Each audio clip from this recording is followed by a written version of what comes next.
Y en esta mañana quiero hablarles sobre el tema pequeños gigantes. Yo creo que muchos volvieron a la infancia, porque había un programa que se llamaba así, Pequeños Gigantes. Y eso tiene que ver con quizás una contradicción, pequeño gigante. Pero es que de esto es lo que el Señor quiere hablarnos en esta mañana, y es lo que nosotros debemos comprender y entender. Porque a estos términos fue los que el Señor se refirió a través de este texto de Mateo 17. Porque él hablaba de algo muy pequeño, pero que eso muy pequeño nos podría convertir en algo muy grande, muy grandioso. En otras palabras, también muy exclusivo. Que los que logramos, como dice la palabra, tener este tesoro, lo guardamos. Dice la escritura en Lucas 15, y vender todo lo que se tiene y comprar el terreno. O sea, teniendo todo este tesoro tan maravilloso, los demás tienen que ser relevantes y pasar a un segundo plano. Porque esto es lo que verdaderamente nos va a llevar a nosotros a algo nuevo y a algo maravilloso y grandioso. Esto es un tesoro fuerte que la mayoría de cristianos, seguidores del Señor, aún les cuesta o les ha costado obtener. Y ya te lo voy a explicar por qué. Vamos a la escritura y encontramos en el contexto una historia después de que el Señor se aparta con Pedro y con Juan al monte de la transfiguración. Dice que cuando ellos regresan había un gentío, y en ese gentío había un gran alboroto. Era producto de un hombre que había traído a su hijo a los discípulos que se habían quedado ahí y les había pedido que lo sanaran, que lo liberaran. Y él describe, es que tiene un espíritu y él es un hombre lunático, y más o menos cuenta qué era lo que le sucedía. Entonces vamos a la escritura y dice: Señor, ten misericordia de mi hijo, que es lunático y padece muchísimo, porque muchas veces cae en el fuego y muchas en el agua. Y lo he traído a tus discípulos, pero no le han podido sanar. Y aquí entramos en el versículo 17, la respuesta del Señor Jesús. Dijo: oh generación incrédula y perversa, ¿hasta cuándo he de estar con vosotros? ¿Hasta cuándo os he de soportar? Traédmelo acá. El punto es, ¿a quién le dijo esto? Porque son palabras fuertes, ¿cierto? Y creo que nosotros la asumimos que se la dijo a sus discípulos que no lo habían podido liberar. O sea, de primera mano uno puede leer que esto se lo dijo a los discípulos, porque él le dice, se lo trae a sus discípulos y no lo pudieron sanar. Y entonces es cuando el Señor le dice: oh generación incrédula y perversa. ¿Sí? Incrédulo tiene que ver con incredulidad. La palabra perversa tiene que ver con la persona en sentido contrario o alejado de los caminos de Dios. Eso, en este contexto se refiere a esa palabra perversa. Aquí no está hablando, digamos, de inmoralidad, no. Está hablando de alguien que está en contra de los caminos de Dios, que está distante del camino, en otras palabras, que está contrario a los caminos de Dios. Entonces, quizás tengamos un poco más de claridad en este mismo episodio cuando miramos la escritura de esta misma historia, pero desde la perspectiva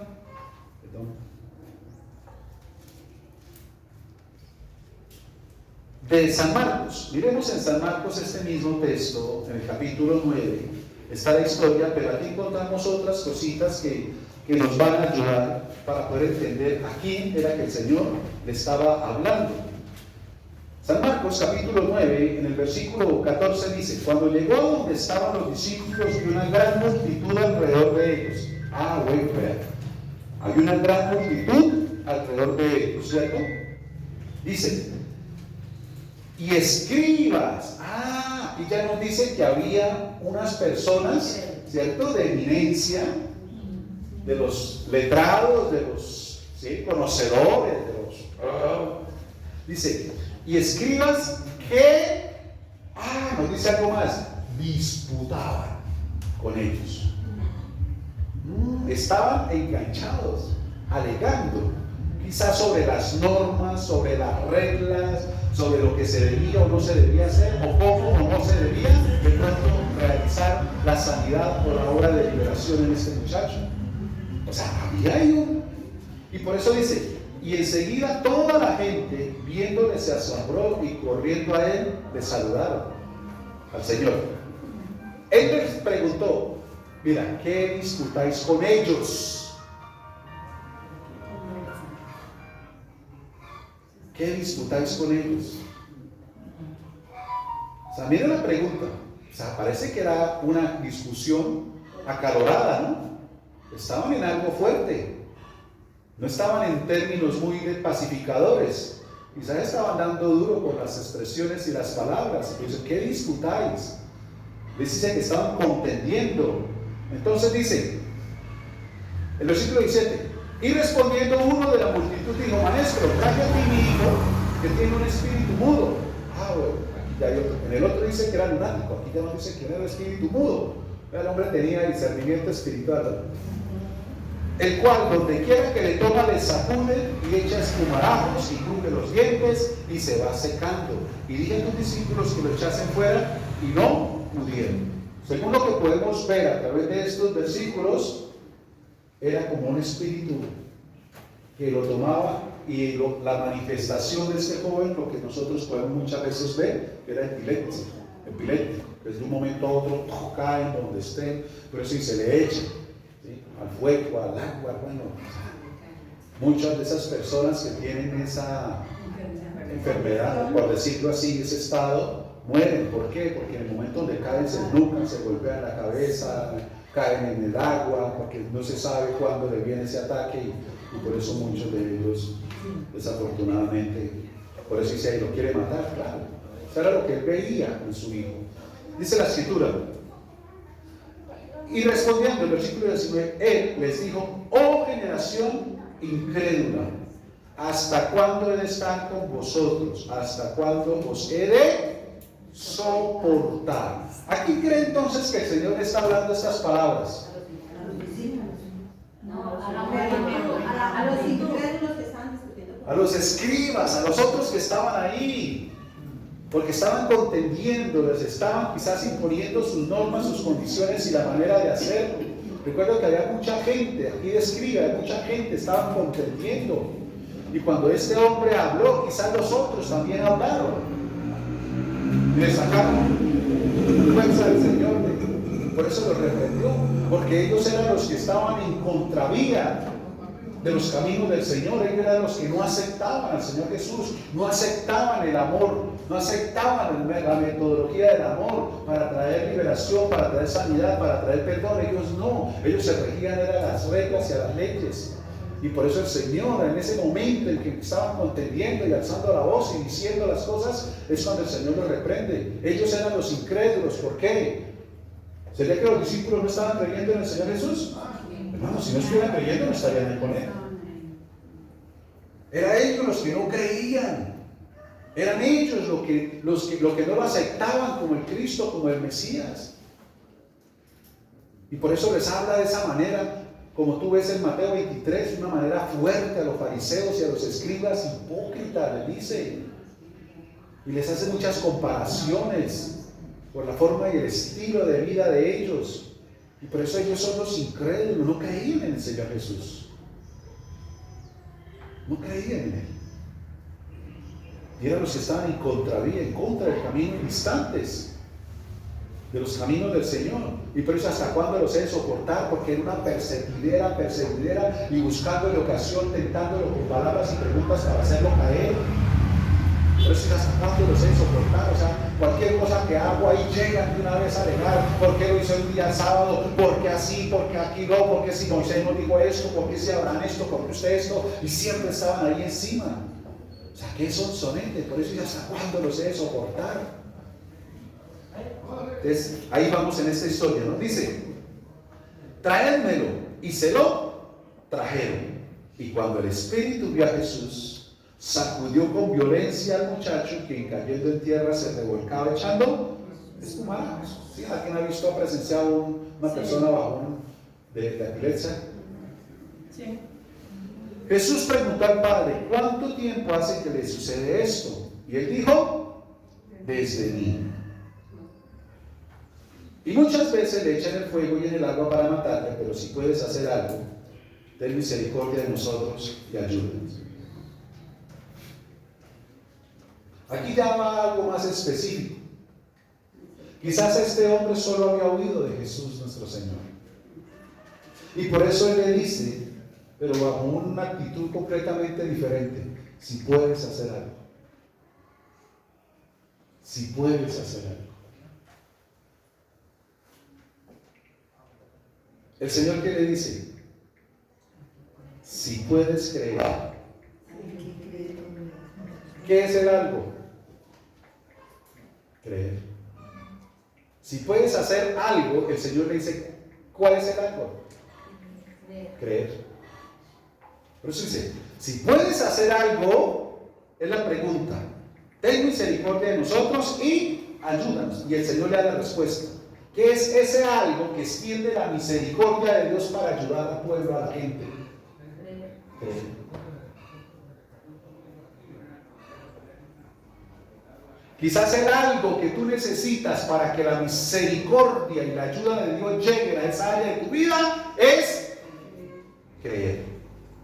Y tú podrás decir, yo creo. Pero, ¿cuál es tu creencia y tu convicción? ¿Cuál es tu creencia y tu convicción? El Señor le dio la respuesta que era lo que él necesitaba para continuamente ver la misericordia de Dios y la ayuda, la salvación que él trae en su vida. ¿Qué era lo que necesitaba? Creer. ¿Y creer en qué? En que él sí puede. Es que está sencillo, ¿sí ven? Porque él hace la pregunta: si puedes hacer algo, ayúdanos. El Señor dice, ese algo es creer.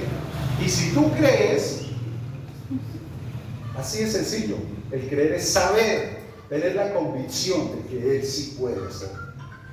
Que Él es el todopoderoso. Pero eso tiene que estar arraigado. Escúchame lo que te quiero decir. En nuestro corazón y no en nuestra mente.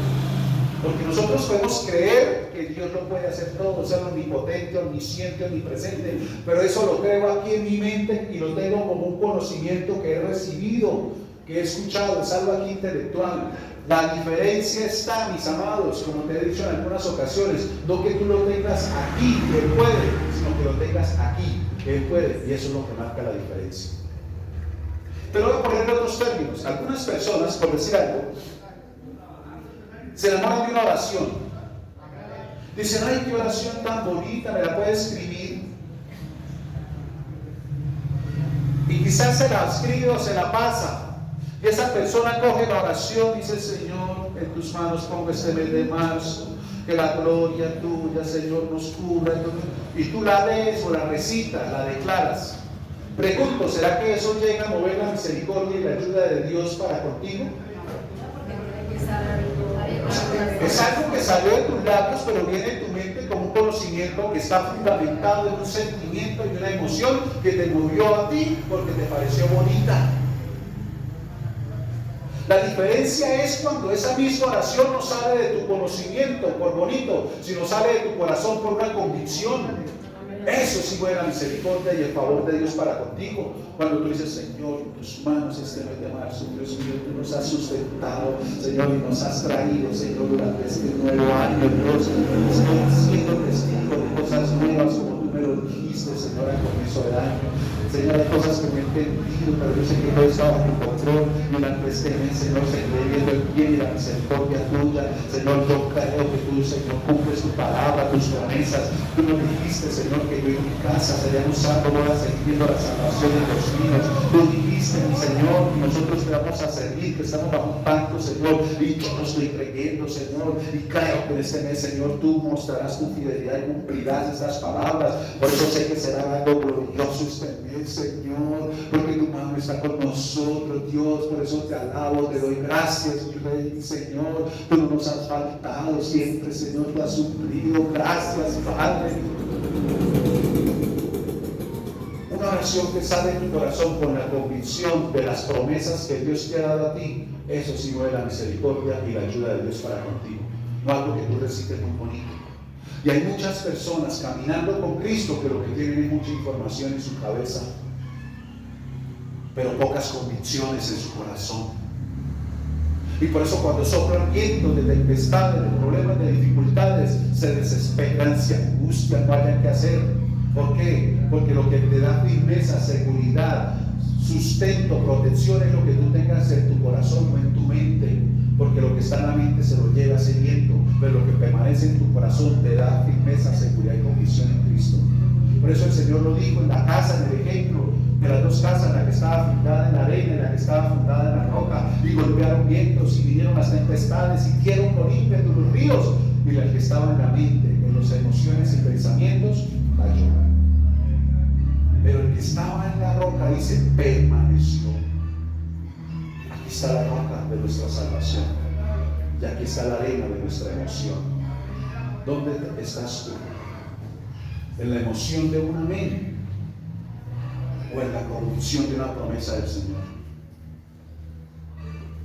Porque muchas veces nos emocionamos y aceptamos las promesas de Dios y decimos amén, pero quedó en la emoción de la mente. Tanto así que en la semana ni siquiera horas en esa firmeza de esa convicción de la promesa. Lo que Dios nos da y está en el corazón, tú lo continúas completamente meditando, lo continúas declarando en tu oración. Por eso cuando los discípulos le dicen al Señor, enséñanos a orar, el Señor no les escribió una oración, tome, repita. ¿Por qué? El Señor mismo da la aclaración. Cuando una persona toma una oración así para repetirla, se está volviendo hipócrita porque está copiando lo de otro.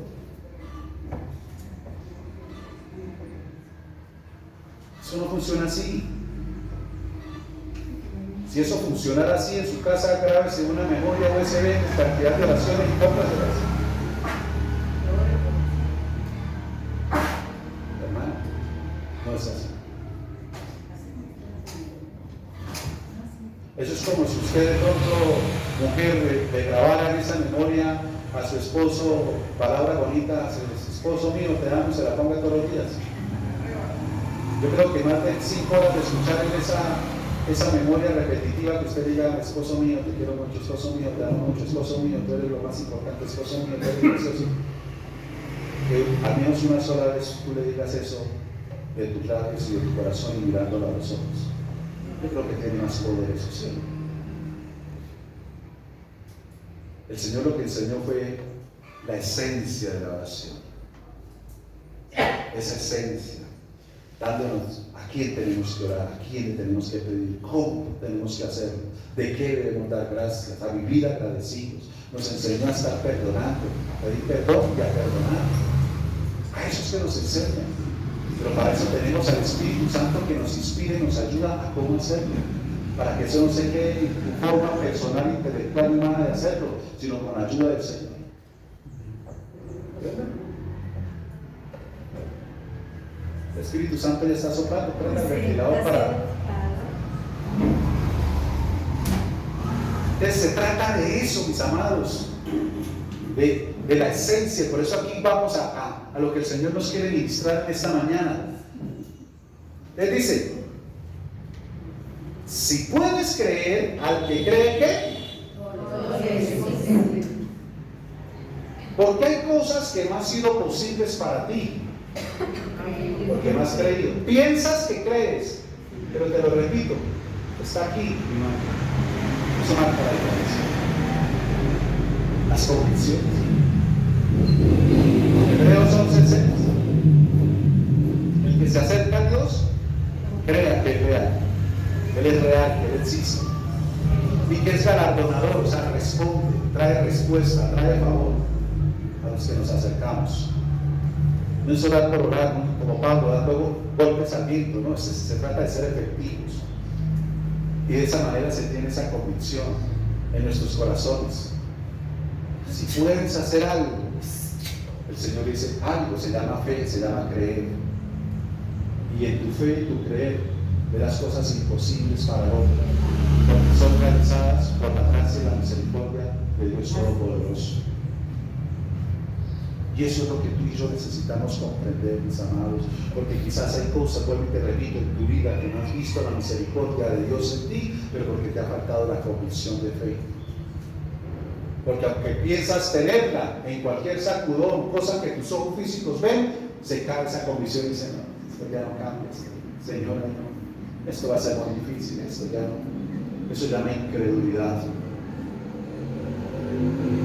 La incredulidad es ese subir y bajar, esa fluctuancia, mientras que la fe lo contrario, es esa fe y esa perseverancia. Es diferente. ¿Y sabe qué me ayuda a perseverar y a mantenerme esperando y confiando en el Señor?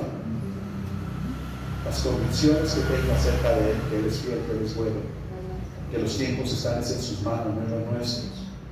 Y eso me da a mí la firmeza para seguir confiando y esperando en el Señor. Dios nunca falla, hermanos. No ha fallado, aunque creamos o veamos que de pronto sí, no es así. Es que tú y yo, cuando lo aceptamos a Él en nuestros corazones, decidimos, quizás no te diste cuenta, vivir bajo los tiempos de Él y no los tuyos. Tú en esta tierra, sin Él, estabas viviendo en tus tiempos y por eso hacías las cosas como tú querías, cuando tú querías, de la manera que tú querías. Pero en el momento donde tú entregaste tu corazón a Él, hermano, usted renunció a sus tiempos. Ahora tiene que vivir en los tiempos de Él, y los tiempos de Él quizás son incomprensibles para nosotros, pero déjame decir que son los mejores. Son los mejores. Y eso es como lo que trae ese, como que no entiendo, como que no. Confíe en el tiempo del Señor. El tiempo del Señor, hermano, es el tiempo del Señor.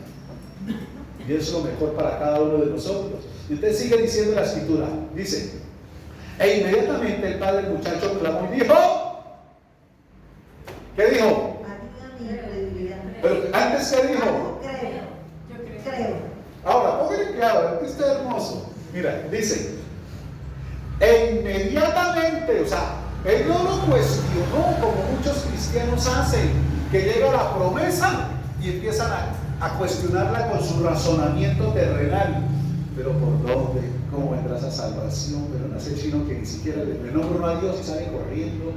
No, si ese marido mío que cuando yo digo la iglesia, ese hombre se pone como un hombre de salvación, pero el Señor dice que sí, no, pero yo no, o sea, es que tendrá que aparecerse un ángel, porque eso muchas veces, porque el hombre tiende a cuestionar lo de Dios. Te lo dije el jueves, creo que fue en la predicación.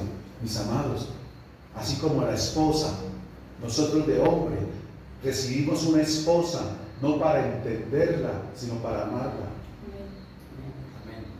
Trata de entenderla y verás.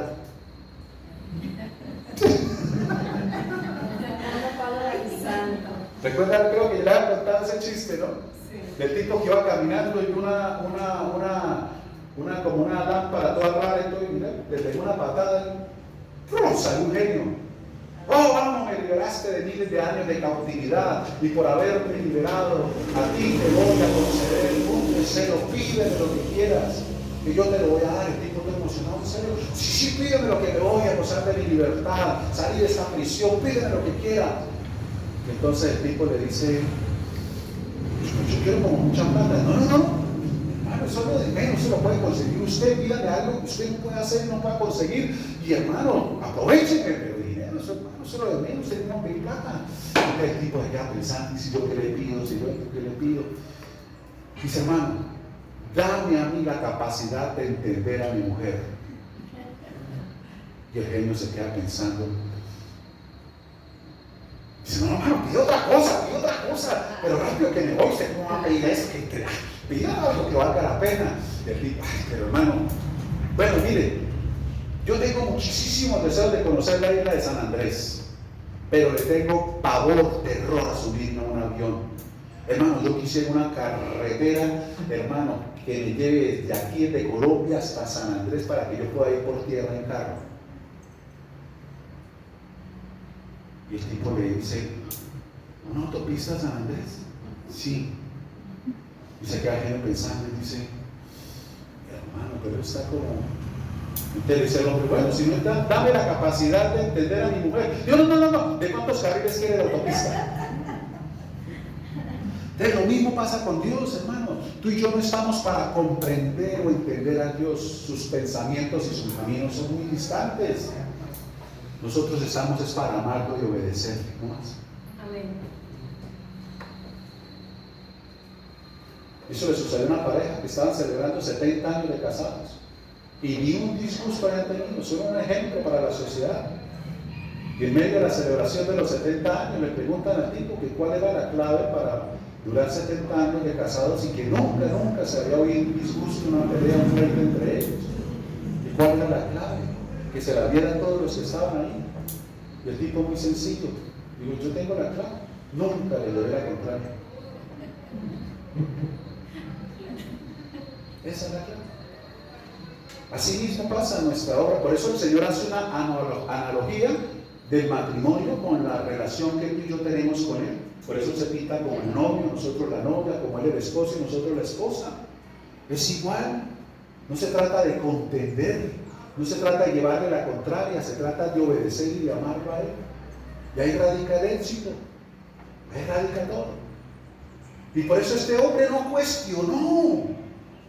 Solo escuchando la palabra que salía de la boca del Señor, como la palabra que tú escuchas aquí continuamente, que salió de la boca del Señor, inspirada, dada por el Espíritu Santo. Ya les expliqué lo que la Escritura dice, que los hombres que escribieron esto fueron inspirados por el Espíritu. Esta palabra inspirado en el original significa soplo. Entonces cuando el hombre se sentaba, cuando Moisés empezó a sentarse a escribir el Génesis, el Espíritu Santo estaba hablando, soplándole. Algunos la tenemos más clara en el estudio cuando fuimos al colegio, ¿no? Y encontramos a alguien que en la oración nos soplara. ¿Sí? ¿Ese soplo qué era? Darle una respuesta, ¿sí o no?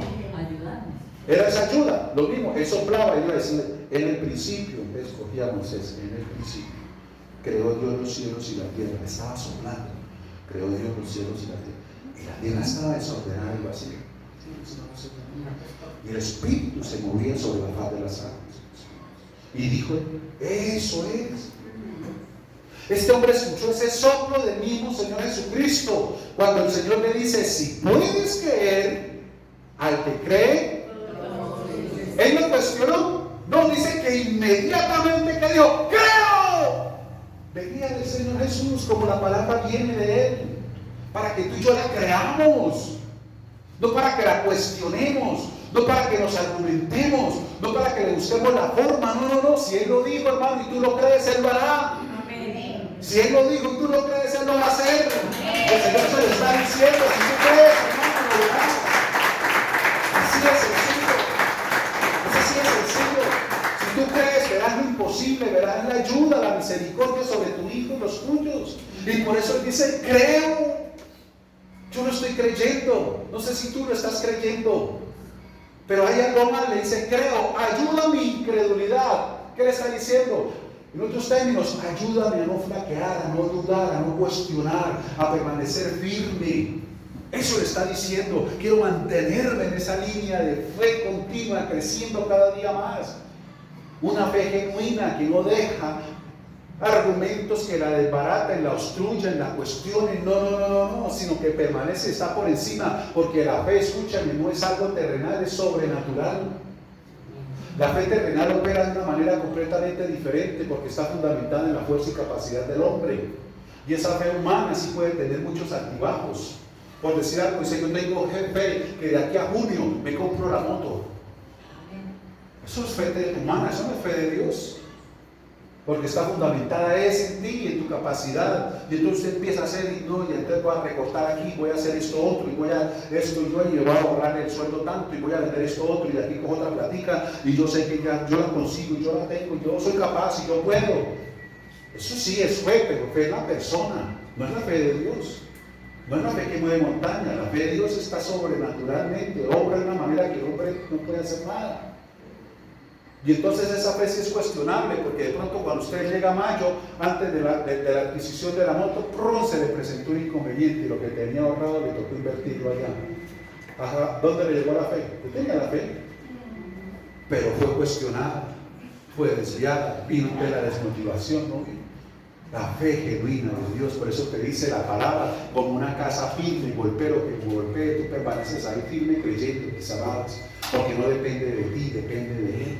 Amén. Esa es la fe y la convicción que tú y yo necesitamos para seguir creyendo que vamos a ver lo que no hemos visto, a tener lo que no hemos tenido, a hacer lo que no hemos hecho, a ir donde no hemos ido, y nada va a ser imposible, porque no eres tú, tus métodos, tus medios, tus capacidades, tus dones o tus talentos, hermano, es que la misericordia y la gracia de Dios vienen y como adorábamos ahorita, esa bondad de Dios, como dice el Salmo 23, te siguen todos los días de tu vida. Amén. Porque dice Deuteronomio 28 que si oímos atentamente la voz de Dios, las bendiciones vienen y nos alcanzan. Tú no tienes que correr tras la bendición corre detrás tuyo a cogerte.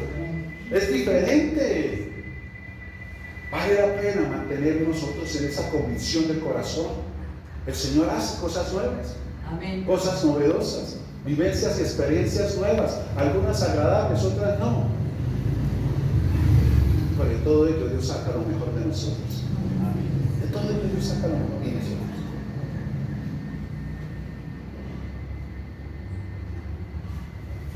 Dice la Escritura: ayuda mi incredulidad. Y cuando Jesús vio que la multitud se agolpaba, reprendió al espíritu inmundo diciendo: espíritu mudo y sordo. ¿Cómo lo llamó? Mudo y sordo. Aprendemos. Yo te mando, sal de él. Pero mira, hay algo más. Mira que en esta liberación el Señor da otra obra. Y no. Quizás hoy el Señor te está hablando a ti de algo que tú quizás has reprendido, pero te ha faltado la parte de él. Y decirle: y no vuelva. Espíritu inmundo de tristeza, sal y no vuelve. Recuerda que Mateo 7 dice que va, busca por allá y pone en cuenta y dice: volveré. El Señor les abrió la puerta otra vez de regreso, ¿no? Y no vuelvas a entrar en él. ¿En la autoridad de quién? Del Señor Jesús. Él dice: yo te mando. ¿Quién? Señor Jesús. ¿En el nombre de quién es que nosotros damos esas órdenes? Dice: yo te mando, sale y no entres más en él. No entres más. Similar a cuando de pronto en alguna discusión familiar se le dice: se va de esta casa y no vuelva nunca más. Pero una vez cerró la puerta por si pensó regresar. Entonces el espíritu, clamando, sacudiéndole con violencia, ¿qué hizo?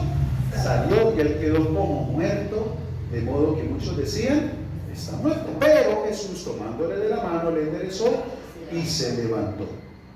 Cuando él, o sea, el Señor Jesús, entró en casa, sus discípulos le preguntaron aparte: ¿por qué nosotros no pudimos echarle fuera? Una buena pregunta, ¿cierto? Ellos no estaban representando a la generación incrédula y perversa, ellos estaban con el Señor, lo estaban esperando en casa, entraron con él en casa, lo seguían en él. ¿Cómo no creer por todo lo que el Señor estaba manifestando? ¿Cómo no creer después de una transfiguración, cuando el Señor les muestra su gloria a estos discípulos? ¿Cómo no saber? Pero ahí en la intimidad de la casa, en la coinonía que ellos tenían, donde se le podía hacer esta clase de preguntas, ellos lo hacen. ¿Por qué nosotros no pudimos? Ahora, ¿por qué le hacen esta pregunta? Porque ellos ya habían sido comisionados por el Señor para hacer estas obras. Por eso había gozo y regocijo cuando ellos fueron, se esparcieron de dos en dos, y dice: aún los demonios se nos sujetan en tu nombre. O sea, los reprendemos y se van, y venían gozosos y alegres, felices. Pero aquí no pudieron, por eso les cuestionó. Y entonces les dice: ¿por qué nosotros no pudimos echarle fuera? Y les dijo, ¿qué les dijo? Ahora, miremos nuevamente Mateo capítulo 17. Le hacen la pregunta, y por eso aquí está el otro contexto que de pronto no vemos tan claro en Marcos. En Marcos vemos unas cosas y aquí complementamos lo otro. Dice: Jesús les dijo: por vuestra poca fe, porque de cierto os digo que si tuvierais fe como un grano de mostaza, diréis a este monte: pásate de aquí allá, y se pasará, y nada os será imposible. Este monte está el Señor representando esa dificultad, esa situación, esa circunstancia, ese problema, que pueden ser mudados, transformados por la fe, la convicción de que Él todo lo puede hacer. Si puedes, haz algo conmigo, de saber que sí puede, porque el monte, el problema, la dificultad, la circunstancia no la mueves tú ni la muevo yo, la muevo Él. Pero el Señor les dice algo: por vuestra poca fe. ¿Cómo así? ¿Será que el Señor les está hablando de un tamaño de fe? No. El Señor está hablando de la esencia y la sustancia de la fe. Recuerden que la fe viene es por la palabra, las convicciones. La fe no viene por lo que tú y yo veamos.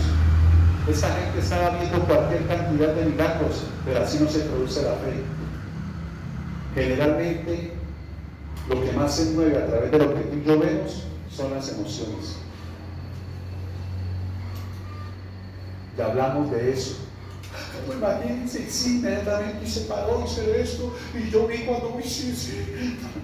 Y eso que está fundamentado en emociones aquí, eso es pasajero, ustedes lo digan. Pero lo que está en convicciones es diferente. El Señor lo tocó y lo restauró. El Señor hizo su obra de misericordia, hizo esto. La gloria siempre se da a la palabra, al Señor. Esa es la convicción que tú y yo tenemos. La fe está hablando de la esencia, la sustancia, la convicción que nosotros debemos mantener firme en nuestros corazones. Porque la fe, mis amados, vuelvo y le digo, si vienen por oír la palabra de Dios, te pregunto, ¿cómo tú y yo alimentamos entonces la fe? Con la palabra del Señor, estudiando la palabra. ¿Cuándo la fe entonces se debilita? Cuando deja de orar, cuando deja de meditar. Cuando dejo de oír palabra de Dios. La fe se debilita. Un gran predicador dijo que la fe era como un miembro más en nuestro cuerpo. Y todos la tenemos. Dice, pero sucede como los que somos diestros o funcionamos con la mano derecha. La mano izquierda está ahí. Pero como tú no la ejercitas, cuando la vas a ejercitar te es imposible coger una cuchara y comer, muchas veces hasta cepillarte los dientes, tirar una piedra, uno no es capaz, porque nunca la ha ejercitado, porque se acostumbra a eso. Dice, la fe es como ese miembro más de tu cuerpo, y como no se ejercita, pues está ahí como inmóvil, estéril. Pero cuando tú empieces, eso lo olvida, pero cuando tú empiezas a alimentarla, a ejercitarla, a manifestarla, hermano, te vas a dar cuenta de la capacidad que tú tienes para ver lo imposible de Dios. Porque eso fue lo que dijo este hombre: si crees, nada va a ser imposible, todo es posible, si crees. ¿Qué tú y yo necesitamos? Decir como este hombre: ¡creo! O sea, ese creo es un salto de emoción y convicción en el corazón de la persona que tenía enfrente y de quien estaba recibiendo esta promesa. Porque eso es una promesa que Él está dando. Que eso mismo, esa convicción, cuando vienen esas palabras y promesas de Dios a nuestro corazón, la emoción y el gozo salten dentro de ti, porque es palabra de Dios para tu vida. Amén. Y que tiene que generar convicciones, no emociones. Convicciones, las convicciones saben esperar el tiempo de Dios, las emociones no, quieren todo rapidito y arrebatado. La convicción sabe esperar, porque el fundamento es la confianza en el Señor, en la fidelidad y en la bondad de Él. Entonces dice la Escritura: por vuestra poca fe. No habla del tamaño, sino de la calidad. Tres cosas muy rápido del por qué el Señor utilizó esta semilla para darle esta gran lección. De pronto quizás tú y yo no somos agricultores, o si lo somos muchas veces no hemos en estas regiones sembrado mostaza. Pero quizás si el Señor tomó esta enseñanza para ellos, porque allá en el Medio Oriente sí lo hacen. Y entonces en otros términos la tenían clara. Y por eso el Señor les habló de eso. Tres cosas muy rápidas referente al por qué el Señor utilizó esta semilla para dar esta gran enseñanza en cuanto a la fe. Y lo primero que tú y yo necesitamos conocer es que la semilla de mostaza, escúchame, es la semilla más resistente que existe. La semilla de mostaza es la más resistente. En otros términos, mire, dice que si se pisotea o aún se quema, esta semilla no se quiebra. La semilla de mostaza. Así la pisotees, así le metas candela, no se quiebra. Entonces, ¿qué enseñanza tenemos tú y yo? Pues exactamente lo mismo, que tu fe, mi fe, tus convicciones tienen que ser resistentes. que resisten los pisones, todas las humillaciones, todo lo que pueda venir en tus convicciones de parte de la gente, las burlas, los escarnios, tú sigues resistiendo. Dice que aún quemada, o sea, ante esas adversidades, como el Señor dijo, aunque pases por el fuego, no te vas a quemar. Aunque vengan situaciones duras, difíciles, tus convicciones son las que dan vida a ver la gloria y la misericordia de Dios operando y obrando a tu favor. Eso es lo que nos mantiene, eso es lo que nos sostiene. Hace poco pasamos por un cuadro con uno de mis hijos. Hace 8 días les doy gracias a sus oraciones, ya está súper bien. Y pasamos un momento difícil, un trago duro, fuego. Pero ¿qué nos sostiene, qué nos sostuvo y nos sostendrá? Hermano, creer en Él, las convicciones. Porque si yo pongo la atención en lo que se decía, lo que arrojaban los diagnósticos y el examen, hermano, yo me hundo. Pero hay una convicción firme y segura en nuestro corazón. Y aunque en esos momentos, como te decía, no entiende uno lo que está sucediendo, debemos comprender y entender que todo está en la mano del Señor. Y una de las principales cosas, lo primero que yo vi, fue cómo el Señor a través de esta situación trajo tanta unidad familiar. Se manifestó un amor de familia. Estoy hablando de familia de nosotros como hogar, pero de familia también de nuestra parentela. Y ver a mis otros hijos, hermano, dedicados a ir, lo que fuera, lo que se necesitara, haciendo cosas que dice Dios mío, esto es maravilloso, esto es amor entre familia, entre hermanos. Tirando uno de ellos la noche completa, cuidando al hermano. No, eso fue, y aparte de eso, mis demás familiares que estaban allá también poniendo tremendo, aún la que estaba distante en Estados Unidos mandó su granito de arena porque ya había un pago a pico. O sea, fue algo de Dios tan hermoso en medio de lo doloroso, pero la fidelidad, bondad de Dios se manifestaron. Y una cosa que le dije al Señor fue: Padre, yo entiendo, tú estás al control y tú lo sustentas, pero lo que yo te pido, no permitas que mi hijo entre a una UCI. Yo te lo pido con todo mi corazón. Y cuando ya se dieron esas noticias, yo decía: no, eso no es así. Y vemos como la mano y la misericordia de Dios, como si hubiera hecho así, ya uno está arriba. Lo sacó y gracias a Dios. Pero ahí es donde nosotros podemos ver, como te dije al comienzo, dónde se prueban tus convicciones en los vientos contrarios. Porque es muy fácil decir el amén cuando no está pasando nada. Lo que vale es decir el amén cuando está pasando todo. Porque ahí se muestra en quién estamos confiando, dónde estamos parados, en quién estamos cimentados. Y esa fe es lo que mueve la misericordia a favor y la mano de Dios a nuestro favor. No sé lo que tú estés viviendo, pasando con tu cónyuge, con tus hijos, con tus padres, con tus finanzas. Que tus convicciones sean las que traigan esa misericordia y esos vientos de gloria hacia tu vida, porque tú estás convencido que no se trata de ti, sino del Dios al cual tú le abriste la puerta de tu corazón, el que se está encargando de tus asuntos. Que aprendas a esperar y confiar en los tiempos de Él, porque Dios es bueno, Dios es fiel, y cumple su palabra y cumple sus promesas y no tarda.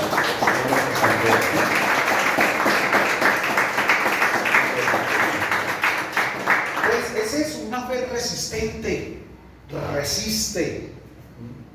Resiste, se mantiene firme, se mantiene en pie, no se da por vencido, no bota la toalla, no, sigue permaneciendo. Eso se trata. Lo segundo, esta semilla, cuando se siembra, el Señor lo dijo, crece muy rápido y se convierte en un árbol grande y fuerte. El Señor dice que aún las aves vienen y pueden hacer nidos en ellos. O sea, no es un arbustico ahí, no, dice que es un árbol grande y fuerte. ¿De dónde salió este árbol grande y fuerte? De algo muy diminuto, porque dice que es la más pequeña de las semillas. ¿Dónde estaba ese árbol grande y fuerte? Era algo tan pequeño, en el gen, en la esencia. Y tú y yo tenemos ese gen, esa esencia de nuestro Rey Jesucristo. Y eso es lo que te va a llevar a ser una persona grande y fuerte espiritualmente. Quizás de estatura física no seas tan alta ni tan alto, pero espiritualmente tú puedes ser un gigante. Por eso estamos hablando hoy de pequeños gigantes. Físicamente te puedes ver así. Aún ante los ojos de otras personas te pueden ver como algo pequeño porque te califican, te cuantifican por tu posición, por tu trabajo, por tus finanzas, por tu trasfondo, por tu apellido, por tu lugar de residencia. Pero espiritualmente tú no tasas así. La tasa espiritual es por tus convicciones en tu corazón. Y por eso el Señor te dice, puede ser muy pequeño, pero puede mover montes y montañas. Puedes moverlas. Entonces, esta semilla, hermano, es lo que nos dice a nosotros que necesitamos tener esta fe que crezca muy rápido, pero también que sea fuerte y inquebrantable. Como te digo ahorita, no la fe humana que se puede quebrantar por tropiezos que sucedieron en el camino, no. La de Dios, las promesas de Dios, las convicciones que tú y yo, a pesar de que veamos lo que veamos, no tienen cuestionamiento, no se quebrantan. No llegó hasta cierto tiempo y dijo, no, ya el Señor no puede seguir cumpliendo la promesa porque pasó esto y esto y esto. No. Hermano, por eso el Señor dijo, las cosas y los días pasan, pero mi palabra permanece. Cuando dice permanece, está por encima de todo, tiempo, espacio y todo. Es inquebrantable. Ahora, mira lo que dice el Señor, es tan pequeña pero que crece muy rápido.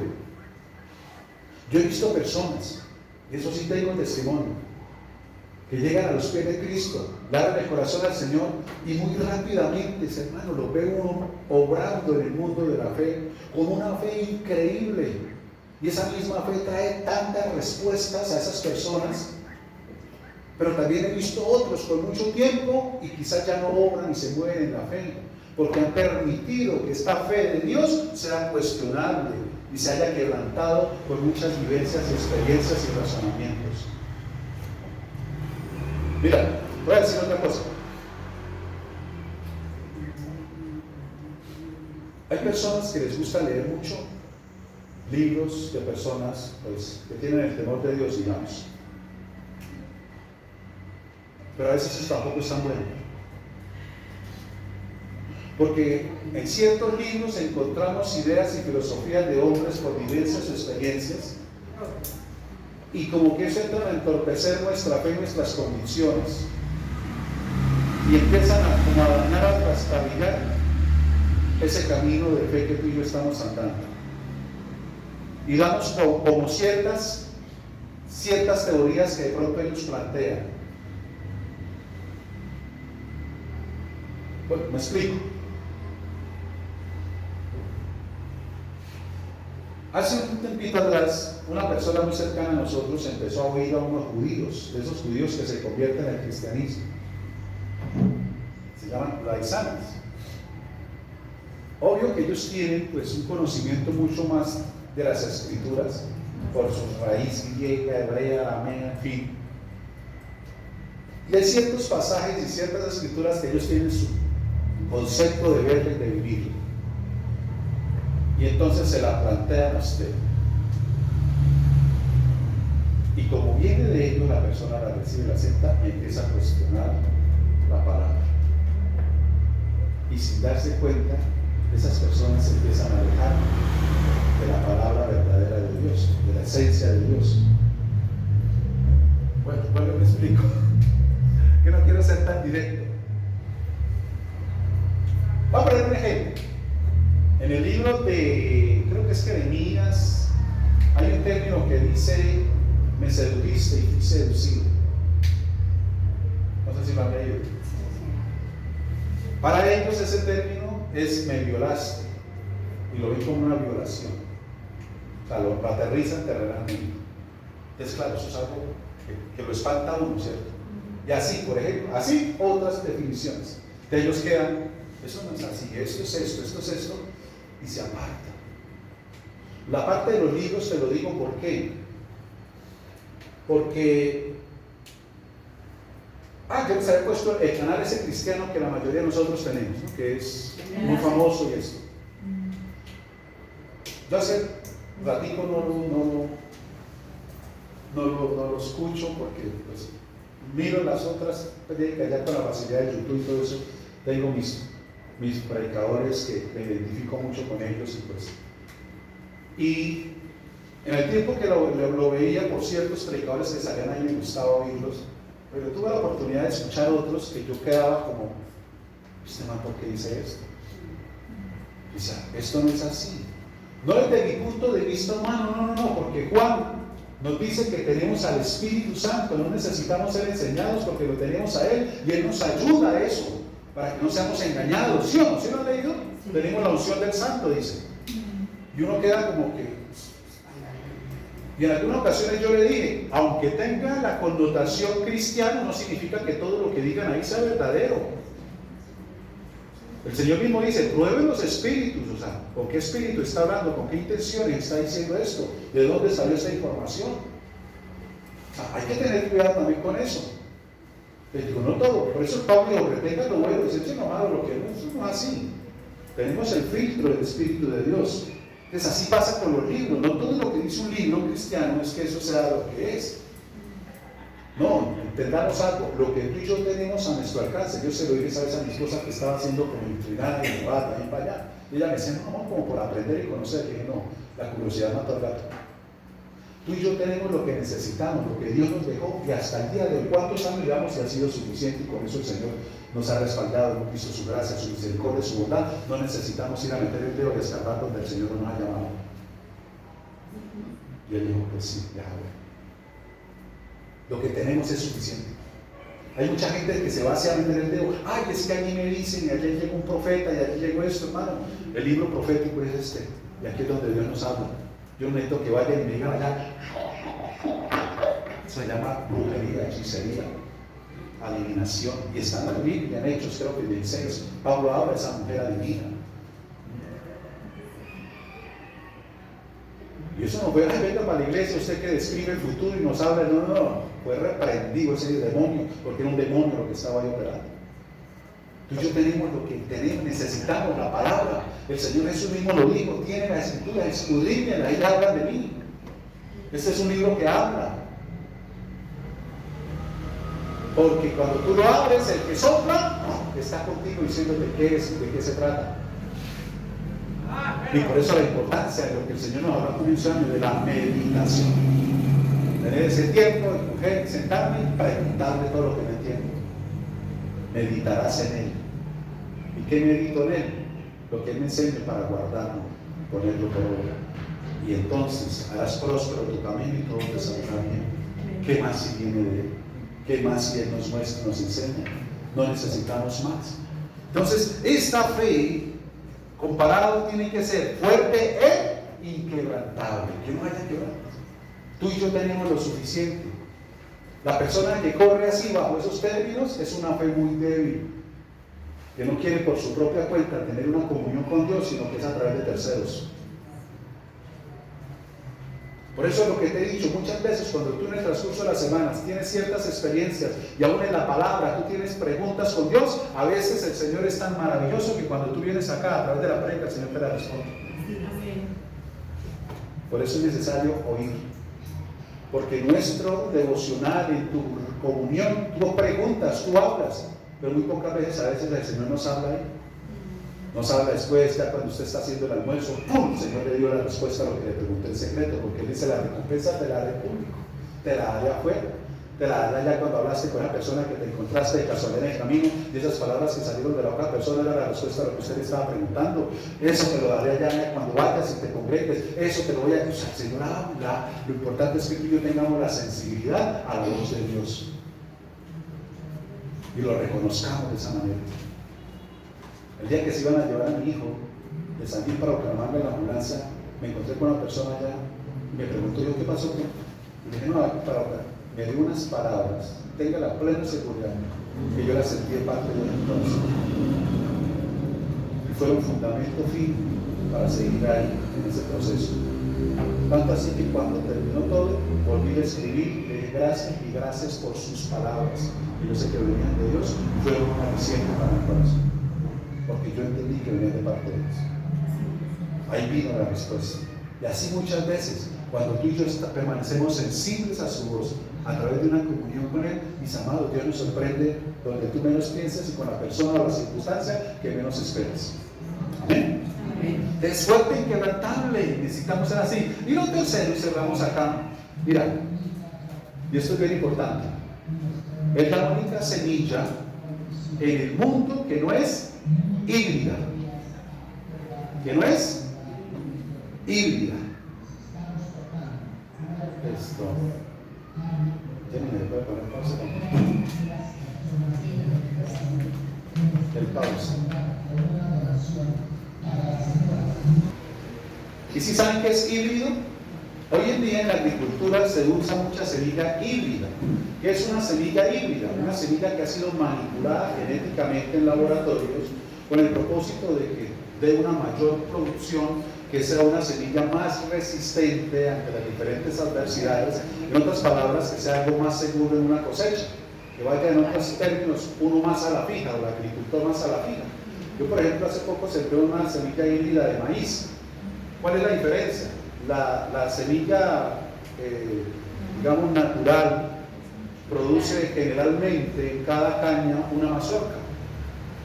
Esta híbrida en cada caña no crece tan alto, queda más bajita y produce 2, crece hasta a veces 4 mazorcas una sola caña. O sea, para un agricultor es una ventaja, digamos, tener esa semilla híbrida.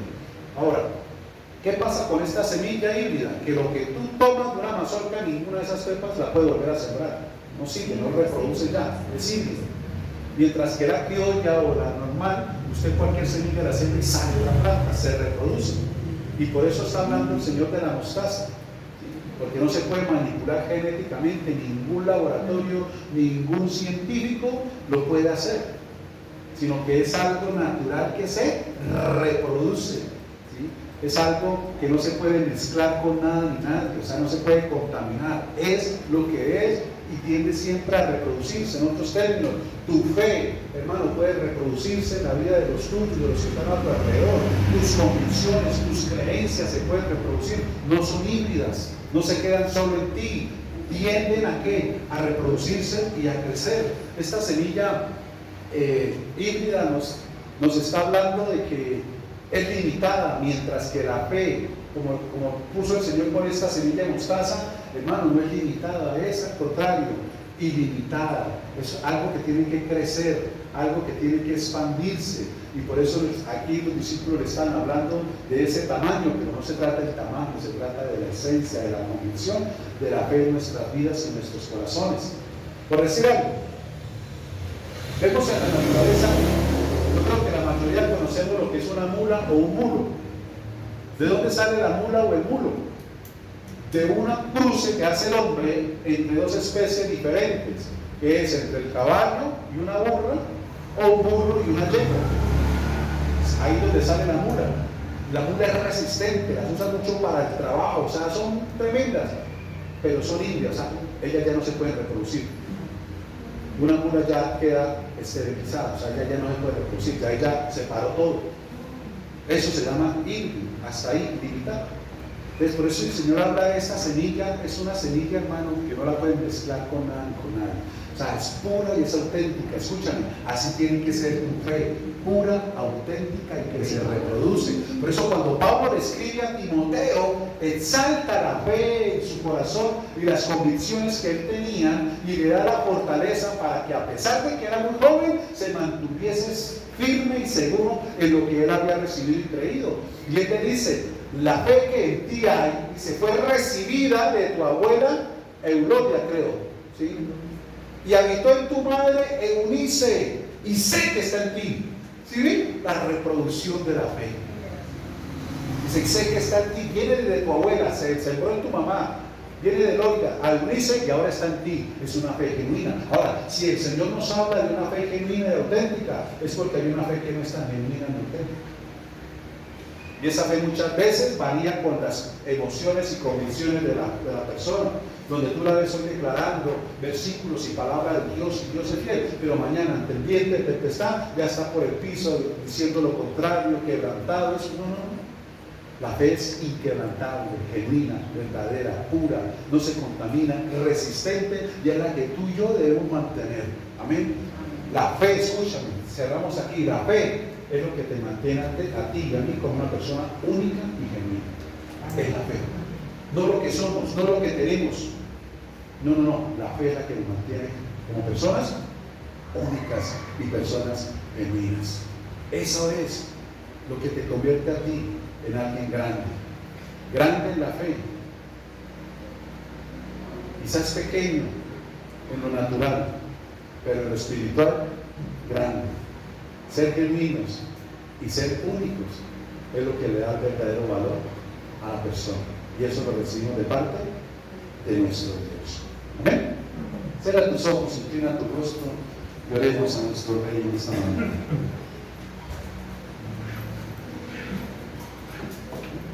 Padre maravilloso, gracias, porque tú que nos conoces, Señor,